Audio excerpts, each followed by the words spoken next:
Hello. Okay, another podcast from the Craft Performance Podcast, a podcast about following your dreams. And I'm here with a very special person. Can you introduce yourself then? Okay. First of all, thank you for inviting me to this podcast. I come from Peru. I'm a shaman from the Mestizo lineage, also from the Incas. And I'm just visiting some countries to bring some healing, cleansing, and awakening with beautiful master plants like ayahuasca, which is just the mix of two plants, the vine itself, which is the ayahuasca and the Chaka-Runa leaves. They put together to bring up a beautiful divine medicine for the soul. So that's what I'm doing here. It's amazing work, and you talk about the mother plant, the ayahuasca. Well, what is this plant? This plant grows in the Amazon countries, Peru, Colombia, Ecuador, Brazil, and it's a vine that coils in a tutor tree. It needs a tree to coil in. The funny thing is that it's very hard for them to the seed can grow, so most of the times a little bird comes and eats the seeds that are in the floor, and then goes flying in a leaf of this tree, makes a little pool, and the seed comes out, and then starts growing not from the bottom up, but the opposite, from up to the bottom. Wow. Little vine going down, very thin, green, light green, until it hits the ground, and then you root it, and then she starts coming out and starts coiling in the tree to look for the sun. And then she starts growing as a tree. It becomes a vine tree that interacts with this tutor tree. That's the ayahuasca, and the Chaka-Runa is a little small little tree, a bush. And the mix of these two plants creates a very, very, very interesting medicine, which the Amazonians use for many, many years, more than 5,000 years probably. Nobody knows exactly, but they use it for cleansing, for healing, and at that time where it was a tribal mode, so they use this more of these plants beyond ayahuasca and Chaka-Runa. They use only plants for healing because there was no doctors, no hospitals around, so they have to find out by themselves how to heal a little child with stomach pain or parasites or some eczema in the skin or a spider or a snake biting. They had to, by trial and error, they discovered these plants. And the man that was studying the plants was the shaman.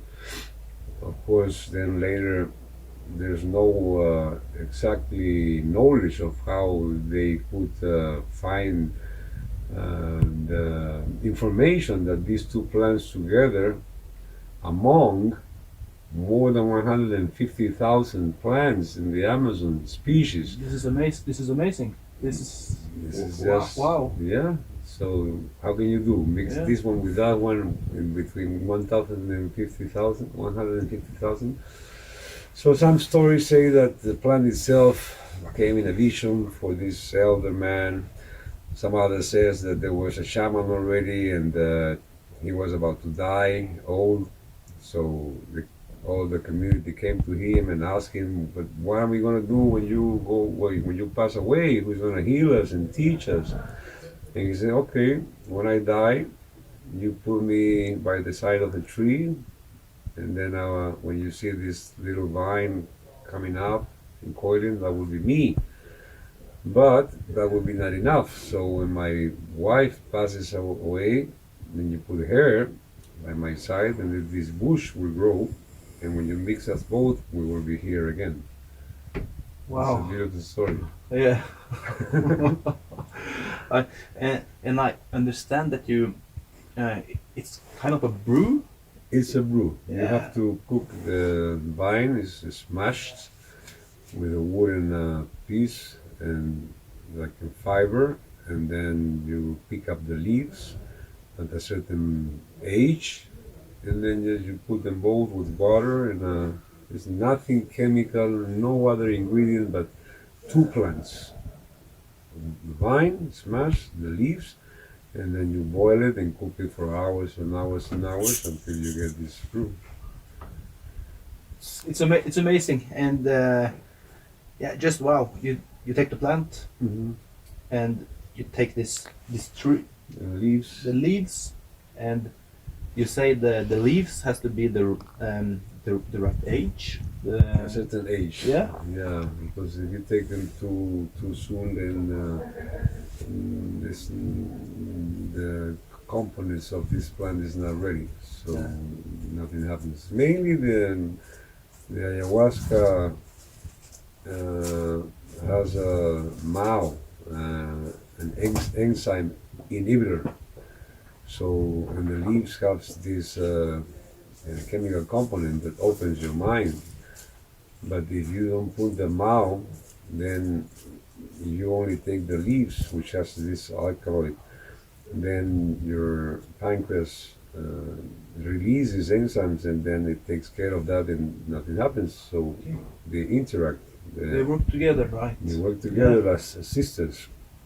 Then the vine, if you take only the vine, it's maybe a little purgent, and if you take only the leaves, nothing happens because the enzymes takes care of them. Yeah. So then the vine takes care of the enzymes, stopping it, and then the leaves come and they get in your blood system, in your cortex, and then you get this beautiful information beyond the cleanse and the healing.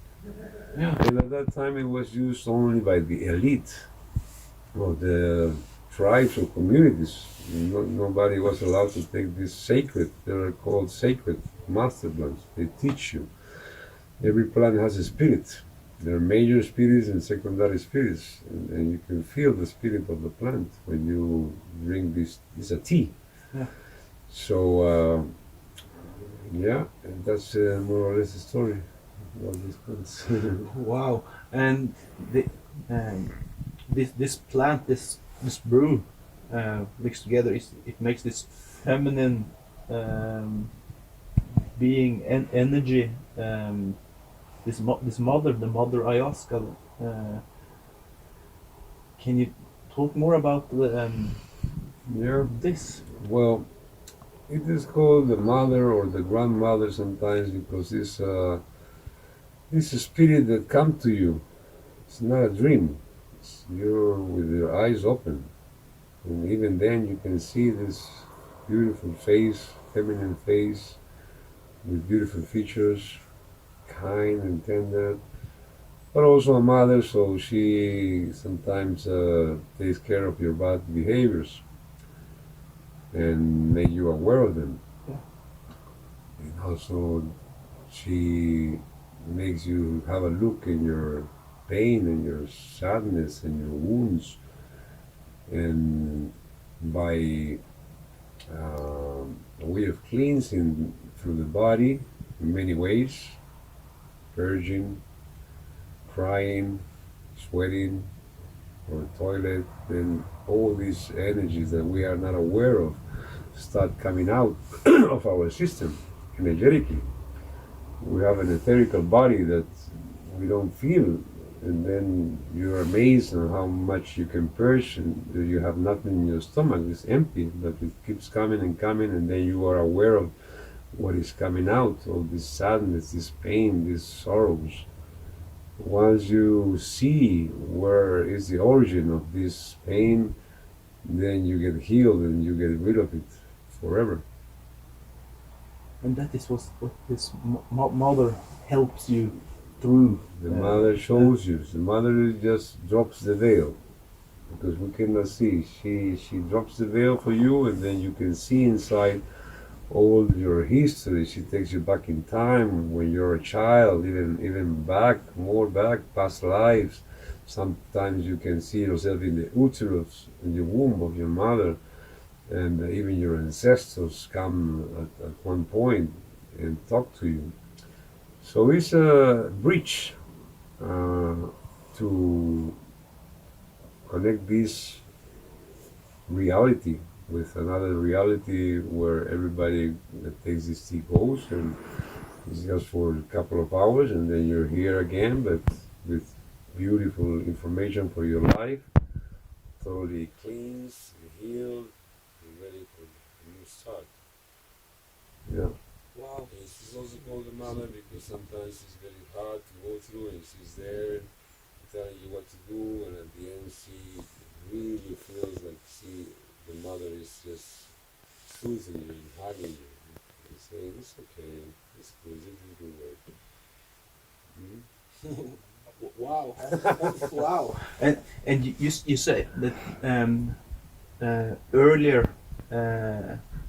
in Peru, this was for the elite. The elite, because only the chiefs were allowed to go in the other realm. They have these temples. There is still one in Peru called Chavin de Huántar. There is a documentary made up by National Geographic, and they call it the theater of beyond. Ooh. The theater of beyond. So in this place they used to take these plants to go in the other realm and empower themselves, because the mother shows you your powers, your gifts, and bring information, very, very useful, and they will come back and use it with the community. Yeah, that was like that. Yeah, and now you're bringing this out in the world. Well, it's not only me, and just one of the people that are using these medicine plants that we received in inheritance from our ancestors. So this is not a drug. This is part of the culture, ancient culture, that was very, very respected, reverence in its use.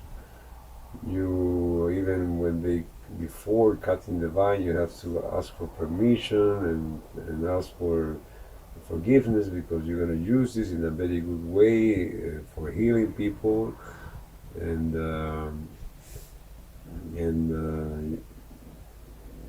this is the reason that many people that have learned these systems of healing, because the modern system only kills the symptoms. I have a headache, okay, or I have a stomach pain. But most of the diseases are emotionally connected, and then they express through the body. So these plants don't go to the systems, but to the symptoms, but they go to the source of the disease. And when you see what emotion is creating that disease or pain, then you understand, you get conscious, and then you heal yourself. The body has the power of healing itself. Oh, so is this for everyone? I would say yes and no. Yes, for the majority of people, and no for people that have certain kind of physical disability, like heart diseases, mental diseases. Not so good for them. They have first to do other, maybe in microdoses. Now they are using microdoses, in a very frequent way. They get in the system at very, very little amounts, but it still works inside. But to do the work, you have to be in a ritual.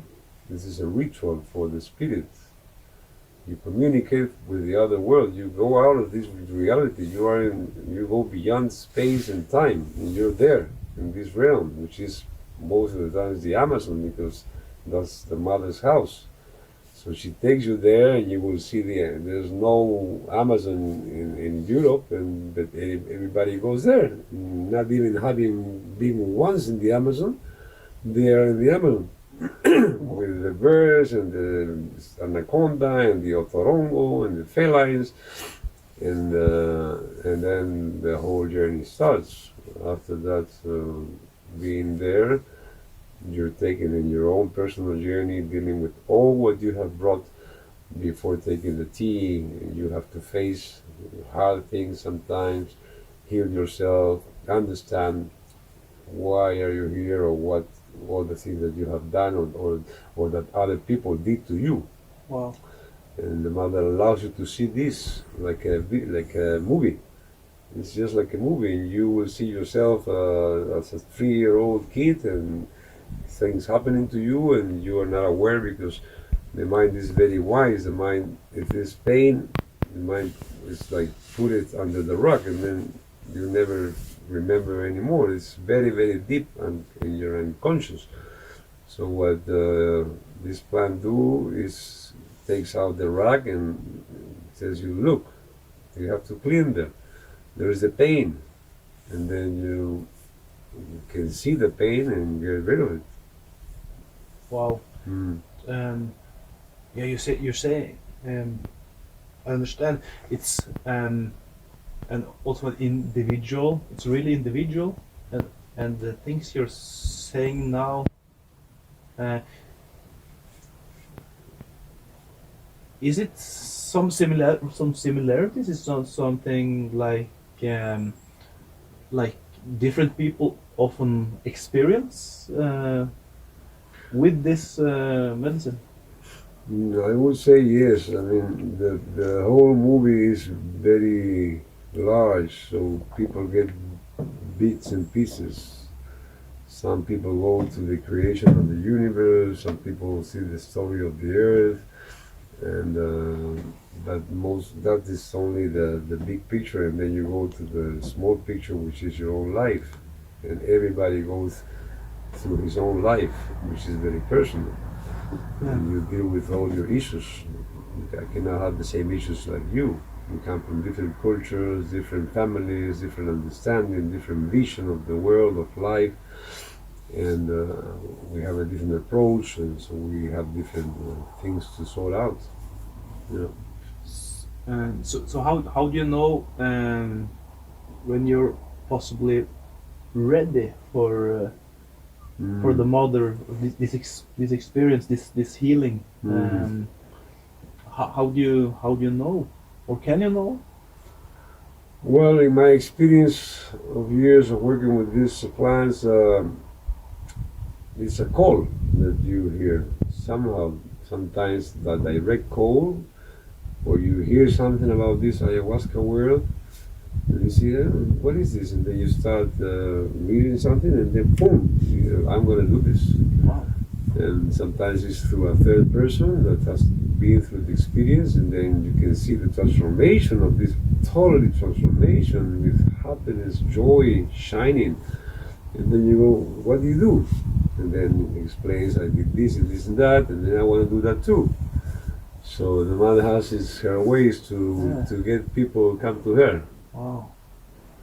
I'm thinking about some friends that they've been in the army. Mm-hmm.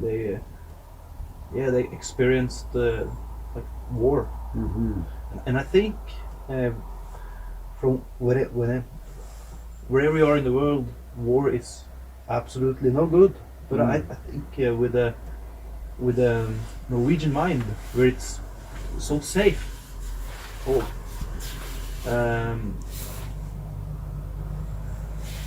I think my friends, they,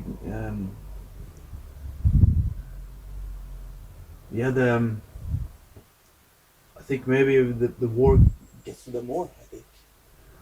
I think. Yeah. The people that go to war, they really go through a very, very difficult process. They are trained to suppress emotions.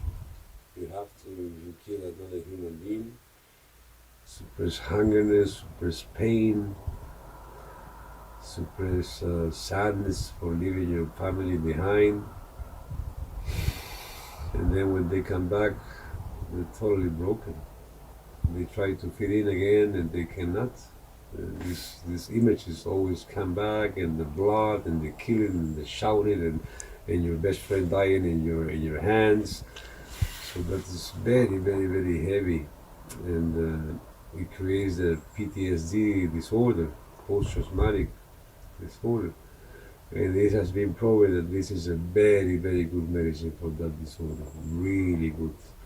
They're using now it for some people are coming to Peru, people that have been in the wars, and they're making a big group, bringing more and more people.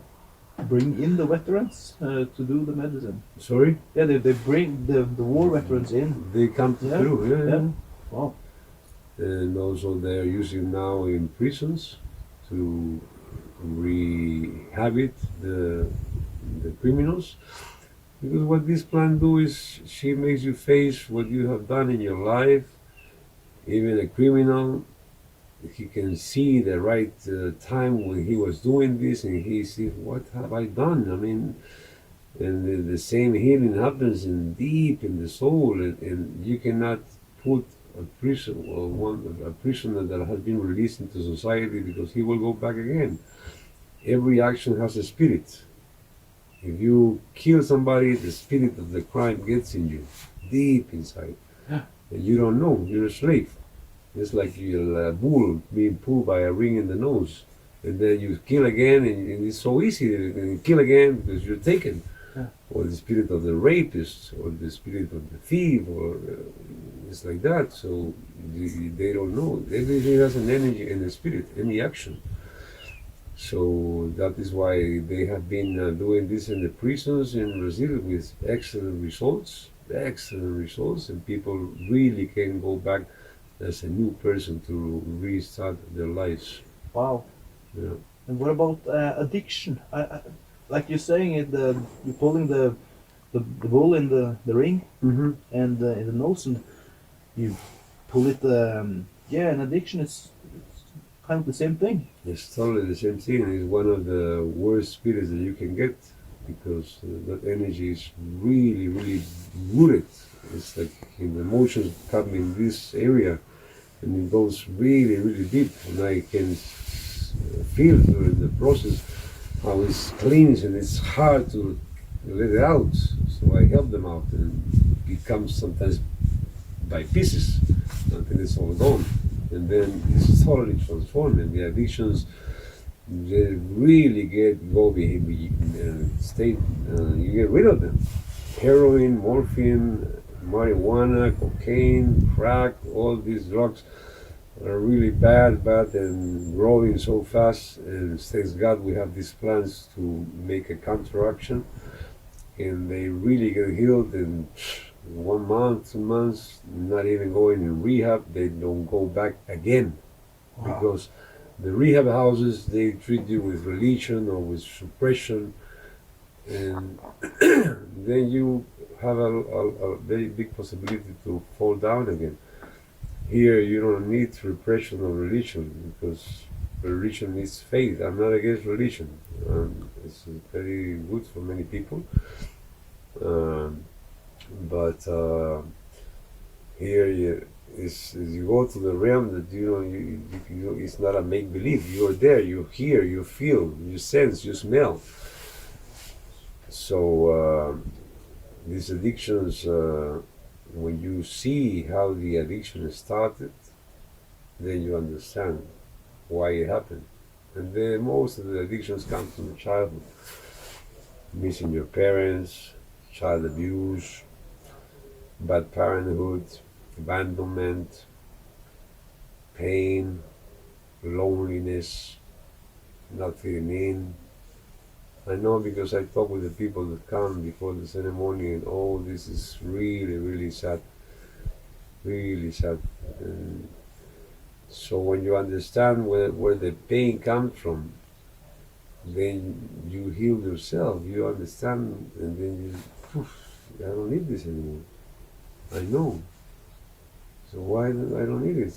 If you ask, there was this doctor asked, who is an expert in addictions, he asked one of his patients, heroin addict, he said, but why do you do it?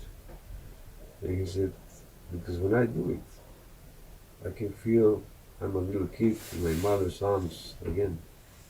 Ah. Reconnecting with love. and reconnecting with everything. And this is what we lose.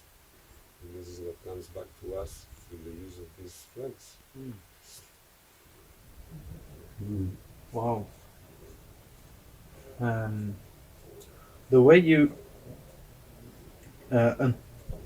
unplug from from everyday life. I think if you How can I say? If you, you have the PTSD, you have the addictions, and you also like the everyday life can also become like an addiction, and your mind and your ego is like hammering in your head. And can this be a way to unplug and reconnect? This is what these plants do. This medicine is like a reboot. Like they say, your brain makes connections based on your experiences in life. Everybody has different. Like if you're bitten as a kid by a dog, and then there is this interaction in your brain that creates a fear for the dogs. Not only for one dog, but for every dog.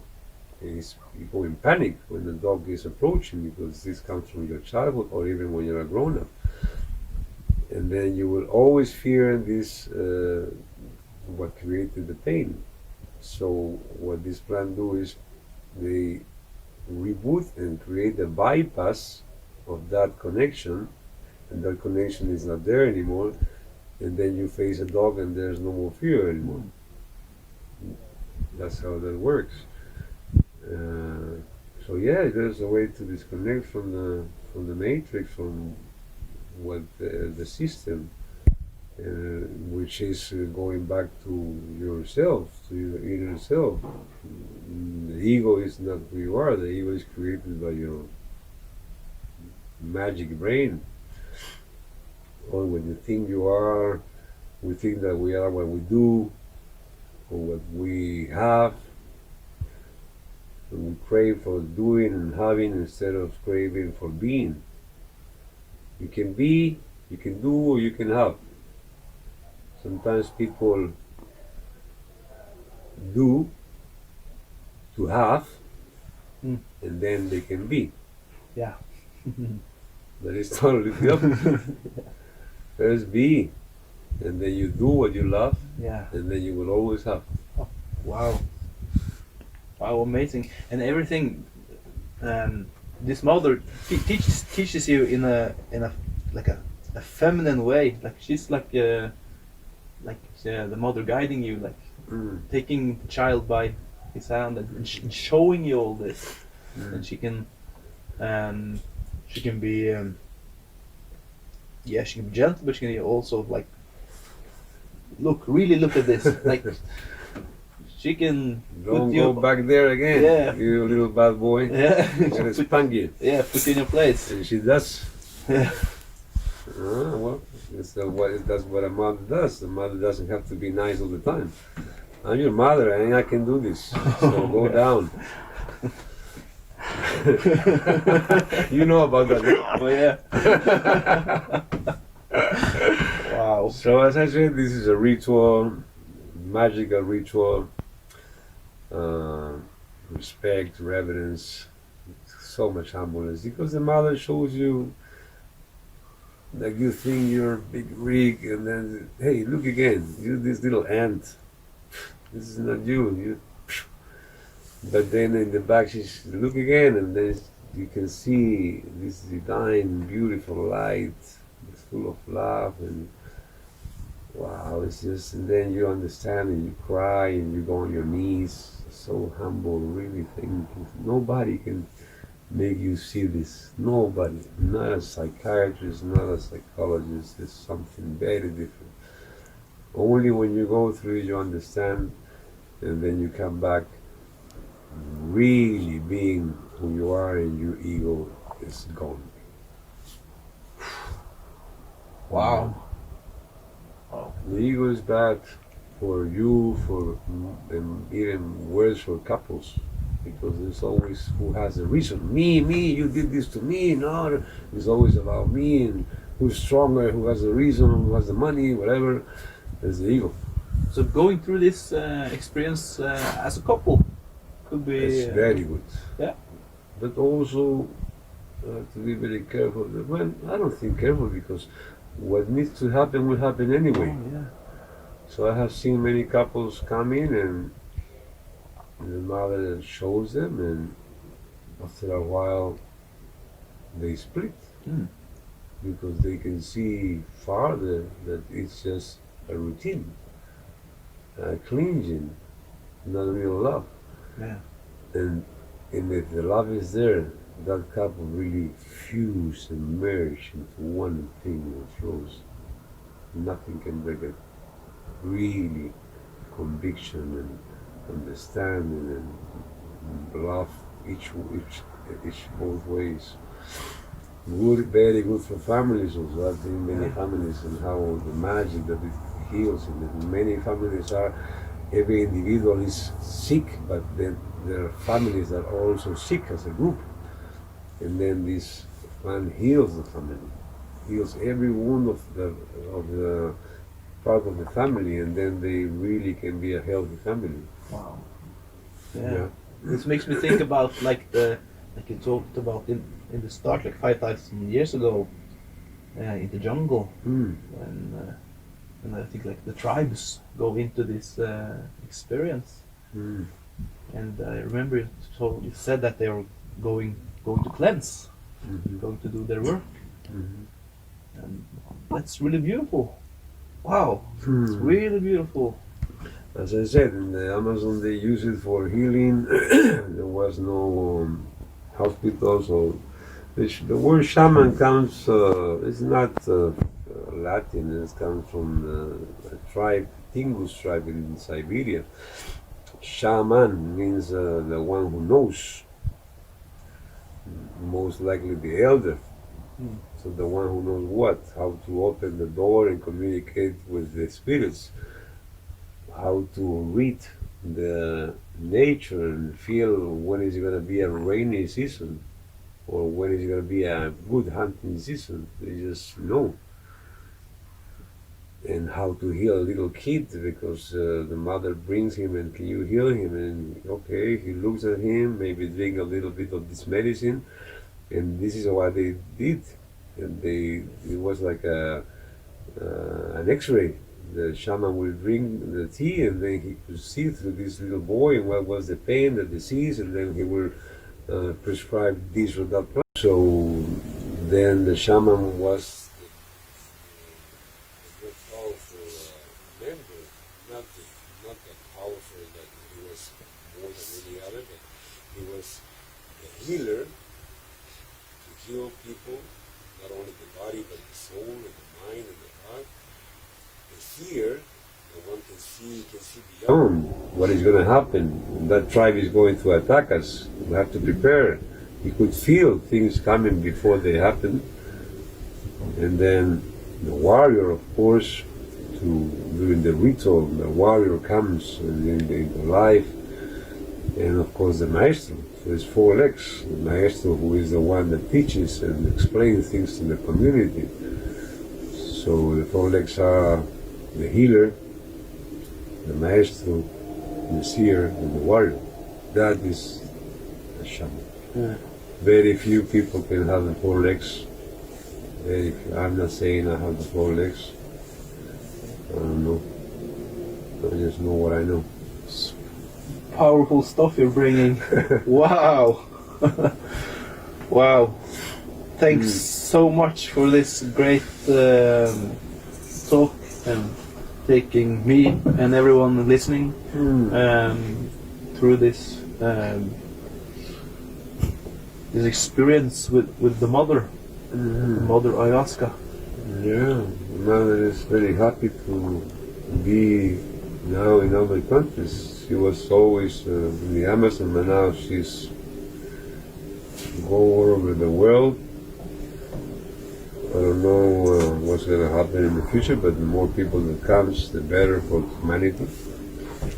She really comes out strong when the right ritual is done. It's not a plan to be taken by yourself, not because it's risky, but it's not a ritual. She will not express herself as she is supposed to do. So you call the spirits in the process, the plants, the animals, the Mother Ayahuasca, the old masters, through the Icaros, which are the songs for the Mother. She really hears, because these songs were sung in the Amazon by the Shipibos or other tribes in the rituals, so she is very used to hear these melodies and these words in their own language. And then where these spirits are called and she comes, it has a very special vibration. And you can use your rattle. Most of the shamans, they only have the rattle. It was a little seed. It's a little seed, a big seed with little seeds inside. Yeah. This is a rattle. Or the leaves.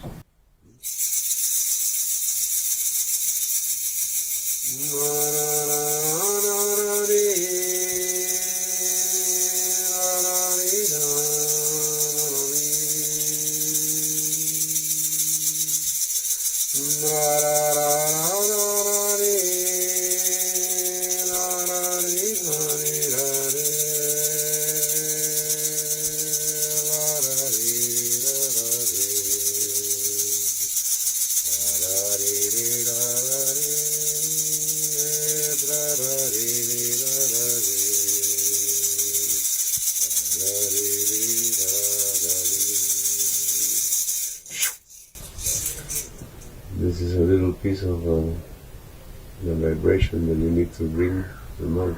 Wow.